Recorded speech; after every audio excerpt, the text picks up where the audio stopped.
Hello, it's Mr. Duxford here, and we are going to have a quick crash course on Level 2 Physics, Electricity and Electromagnetism. I'll split this up into three parts. Part 1, which is this video, will cover electrostatics.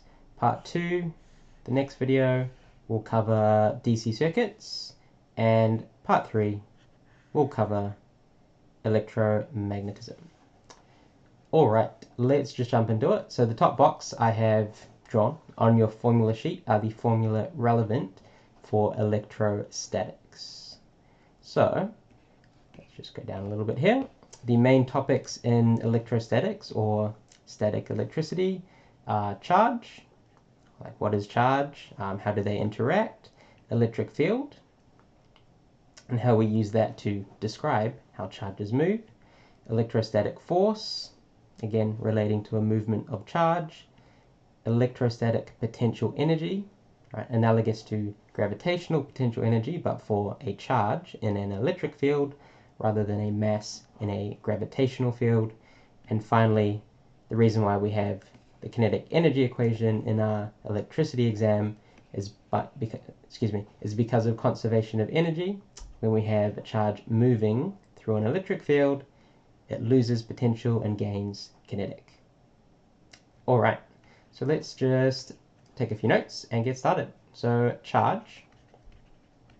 What is charge? Great question, thanks for asking. It is a property of matter, right? You might be more familiar with mass, right? Mass is a property of matter. For example, you are made up of matter, you have mass. Charge is a property that can either be positive, negative, or neutral, right? Whereas mass is either something with mass or without mass. Charge has three states. And it can be strongly positive or weakly negative, right? The magnitude can change. Total charge is the sum of charges on an object. For example, if we had an object with 3 excess electrons, meaning there are 3 more electrons than protons, the overall charge, the net charge, is negative, and in fact it would be 3 times the charge of 1 electron, would be its overall charge. Alright, now onto electric fields. Electric field. We can't see electric fields, right, with our eyes, but we use electric fields as a way to describe what happens to a charge when it's near another charge. So for example, if we have a positive charge placed near another positive charge and we could somehow fix this one positive charge down, these two charges will repel, right, and this charge will move to the right. How we know it will move to the right, using an electric field, the electric field around a positive charge will look something like this. So lines going radially outwards. So when we draw our field lines, they are drawn from positive to negative, positive to negative, positive to negative. And of course, if we don't have a negative charge floating around, it's not going to connect. So they're just radially outwards. Again, back to if we had a positive charge here, notice the positive charge is going to follow this field line.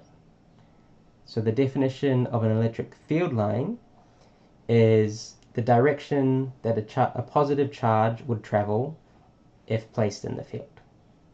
So this charge is traveling to the right. Alright, if we had a negative charge near it, we can complete our field lines, right? Positive to negative.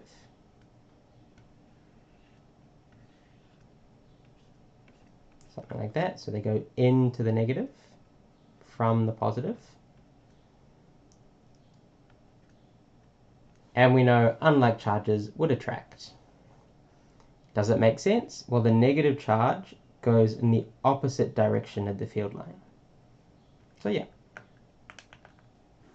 Now in level 2 physics, a very common context is what are called parallel plates. For example, like so, where one side doesn't need to be the top, right? It could be the bottom, but one side is positive, the other side is negative, or maybe one side is negative and the other side is neutral. And we can still construct field lines, right, from positive to negative. Notice how these are evenly spaced out, and on the edges, they'd actually be a little bit curved. Yeah, because it's not uniform on the edges, but in the middle, it's uniform, right, which means the field strength is the same in this whole area. If one side is neutral, you aren't, I guess, expected to draw the field lines, but you are expected to explain what would happen if you had a negative charge floating about, right? It would be repelled from the negative, so it would go towards the neutral side. All right, that is electric field around a charge and between plates. Now, are there any formula relevant to electric field between plates? Absolutely. The very first one, E equals V divided by D. And then we'll get on to the potential energy in a moment. Let's write it out. E, V over D. Capital E, confusingly, right, is not energy in this context. E stands for electric field strength. Right? In our diagram, if our field strength was greater, we would actually draw more arrows. Oh, and they should be connecting to the plates, like so. This is a stronger field. Still positive to negative. So electric field strength depends on the voltage. Now, what voltage are we talking about? We are talking about the voltage between the two plates, V. And so that voltage often, but not always, will come from like a simple circuit. So I've drawn a single cell. Notice how the long side is attached to the positive plate.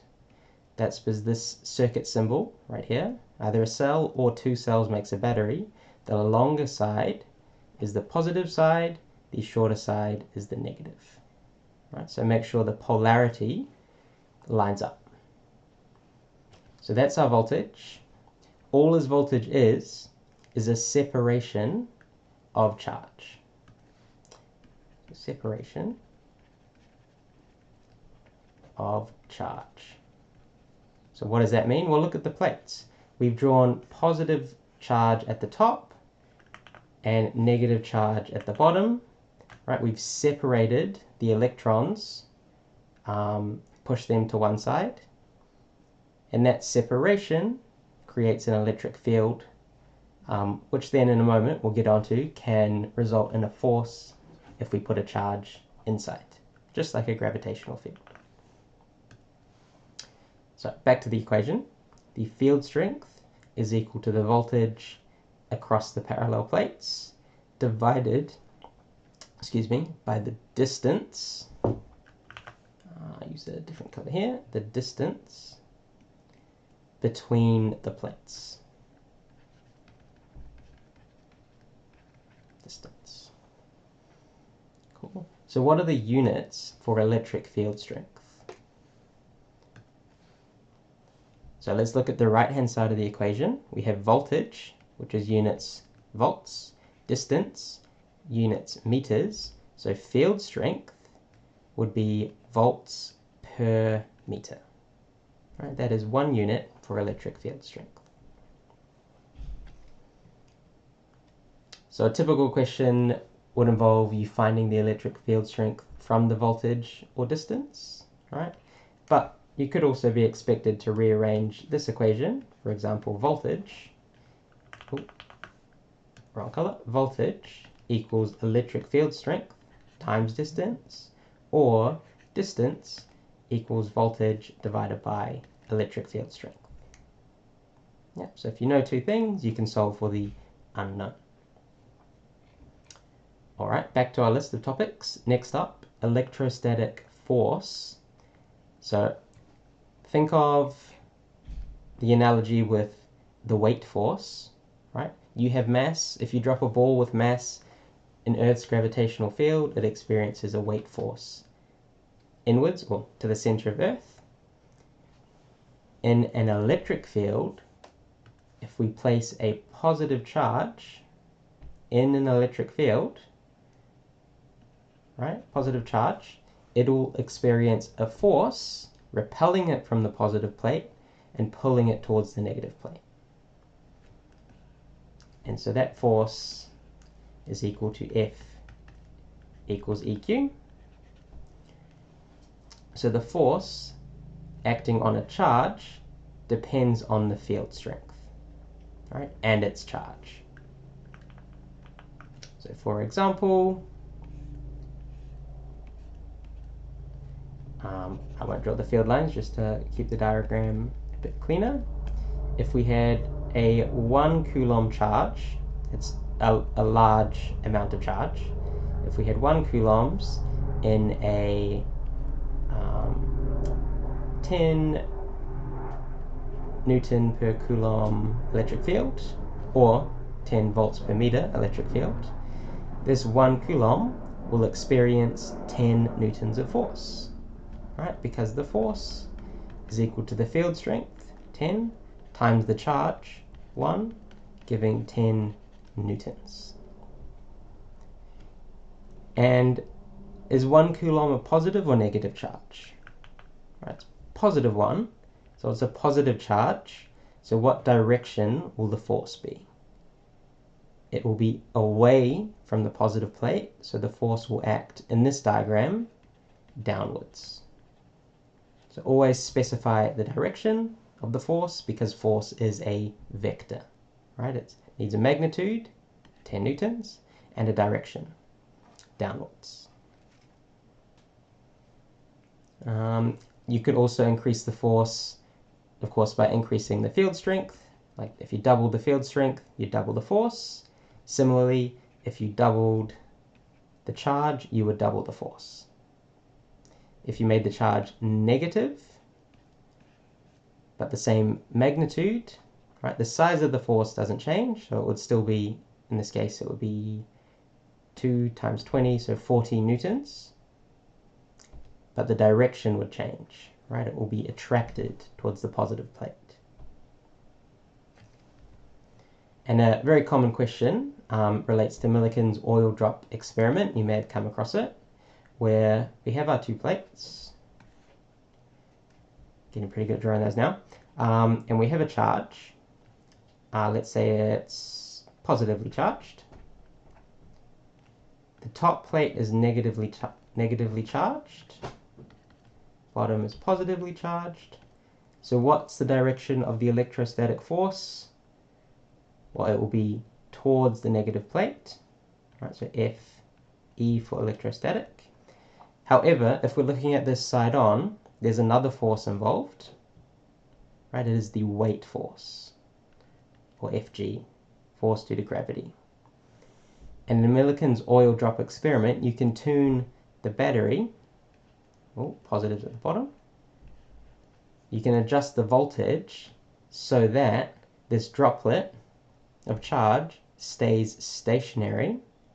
The forces are balanced, which means the electrostatic force must equal the weight force, which means EQ, right, from our formula sheet, must equal mg from level 1 physics.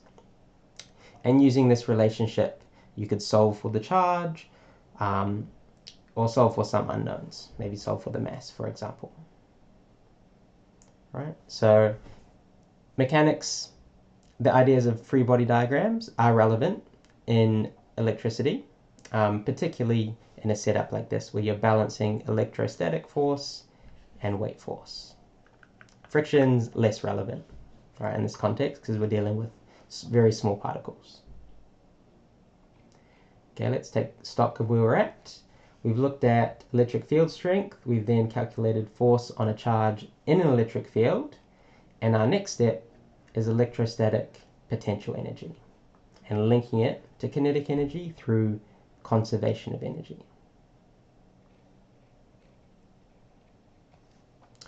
All right, home stretch.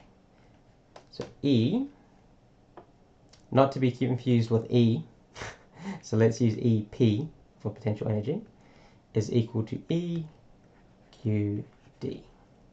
Now, what do these things mean? Well, we know EP is electrostatic potential energy. E, not to be confused with EP, is not energy, right? It is electric field strength, which we know how to calculate if we're given the voltage and the distance.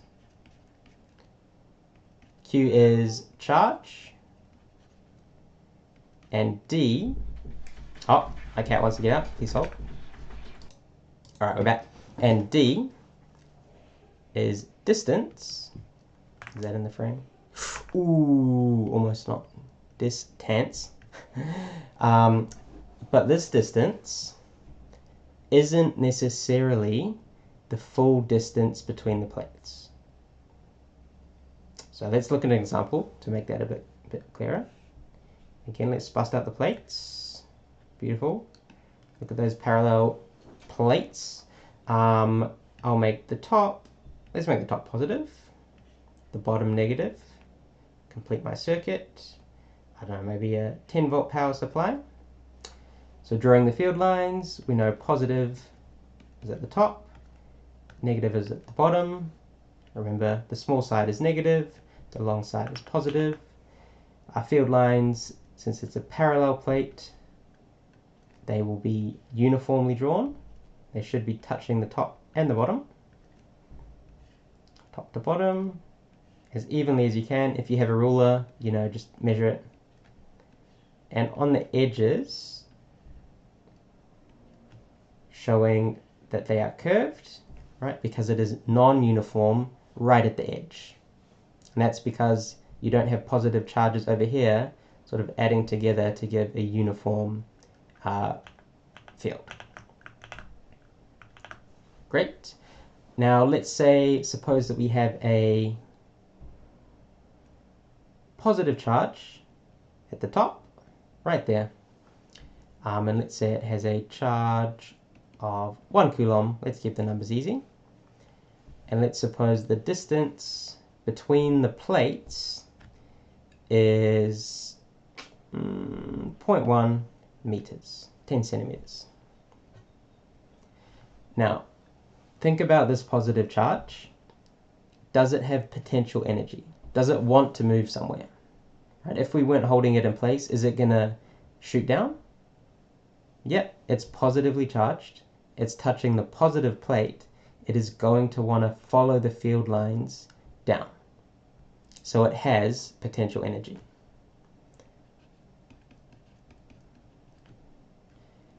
So its potential energy we know is equal to E times Q times D, where E is the electric field strength. Oh, we haven't worked that out yet, so let's do that. Voltage over distance, it was 10 volts over the distance between the plates, which is 0.1. 10 divided by a tenth gives 100. Am I still in frame? Oh, just not. 100. Yes, there we go. 100. And what are the units? Either volts per meter or newtons per coulomb. Yep, they are both correct. So now we know the field strength, 100.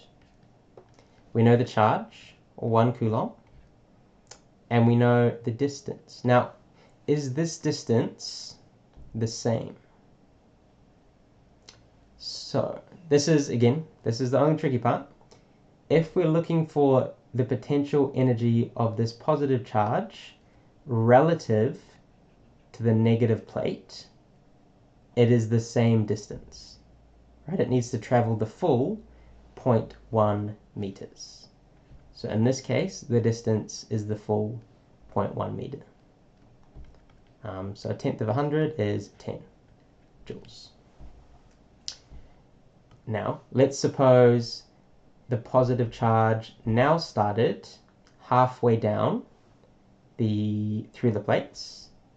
So this distance now, relative to the negative plate, is actually 0.05 meters. So if we were to calculate its potential energy,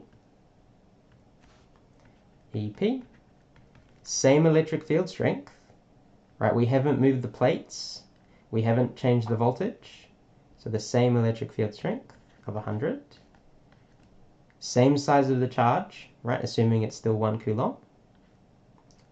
But the distance that charge moves relative to our negative plate, which is where we're saying the final position is, has halved, right? It's gone to 0.05 meters, which means the potential energy it has would halve as well.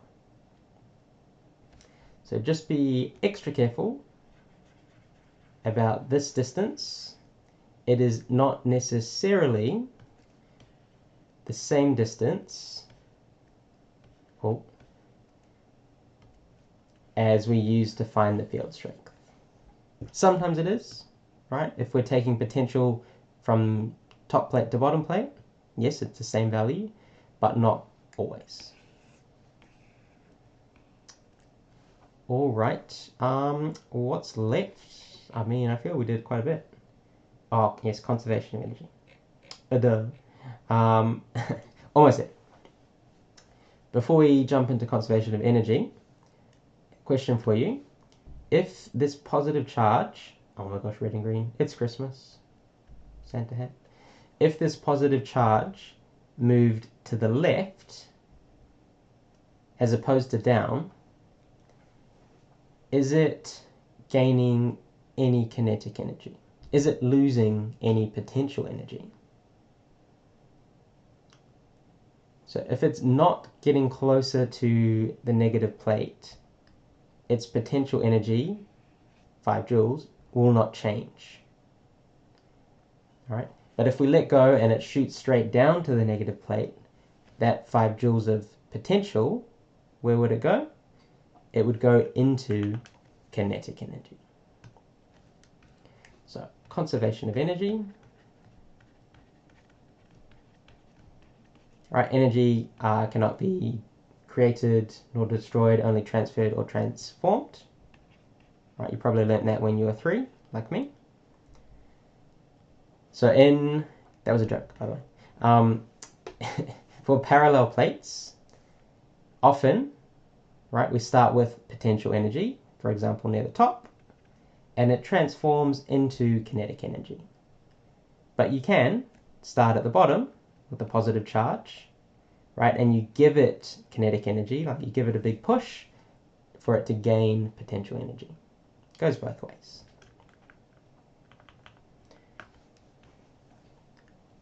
So the usual approach, I guess, is finding or stating that the potential lost or gained is equal to the kinetic gained or lost, right? Depends which way you go. And with this relationship, looking at your formula sheet, right, we have EP equals EQD, which we just looked at, and EK equals half mv squared. We can link these two relationships, right? Because EP is equal to EK, so EQD must equal half mv squared.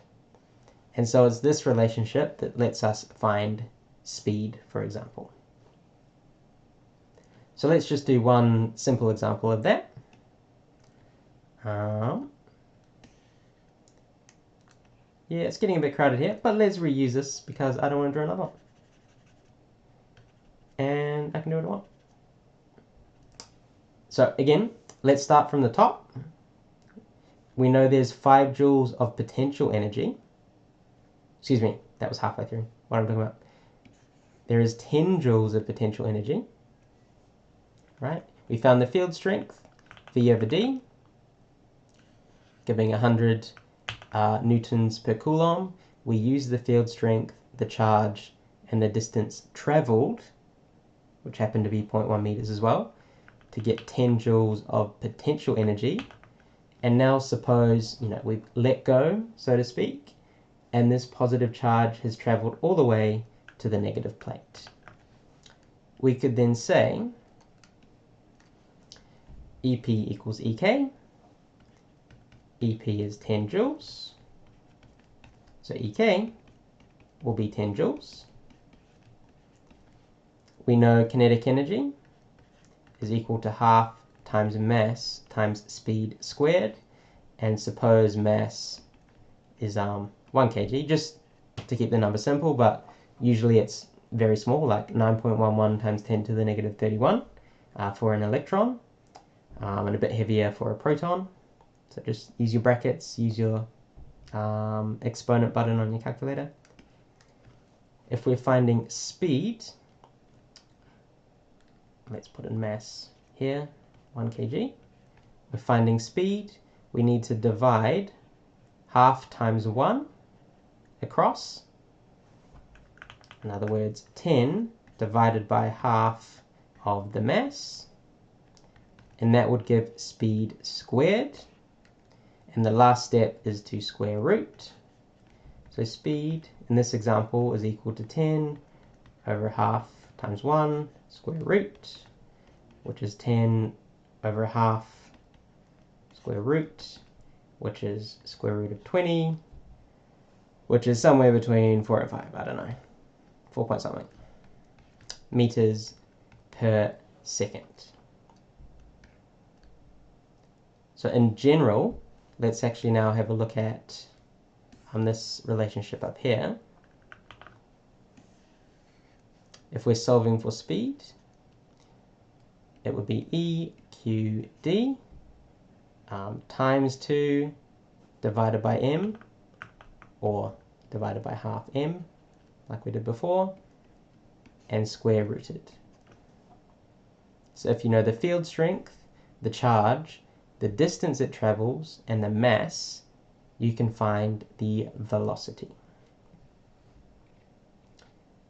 Alright, that's all the notes we'll go through together. I leave you with an exam question to try. So this is from the 2016 paper, question 2. So please just either open that up on your own device or feel free to pause, read the question and try it. There it is. It's about a cathode and an anode, an electron beam. Calculate field strength, you know how to do that. What type of energy would it have at the negative plate? I wonder. What energy does it gain as it moves towards the positive plate? Calculate the speed, we literally just did that. Millikan, again, very common example. What are the forces? It's got mass, great. It's got a charge, okay.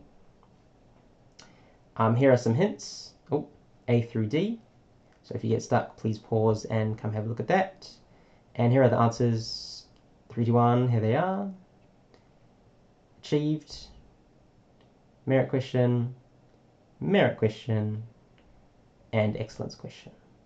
Where it says work done, that's just energy transferred. Right, so did it lose potential? That means it would have gained kinetic. Yeah, that's just conservation of energy. Alright, I hope it helped. If it didn't, well, too bad. See you next time.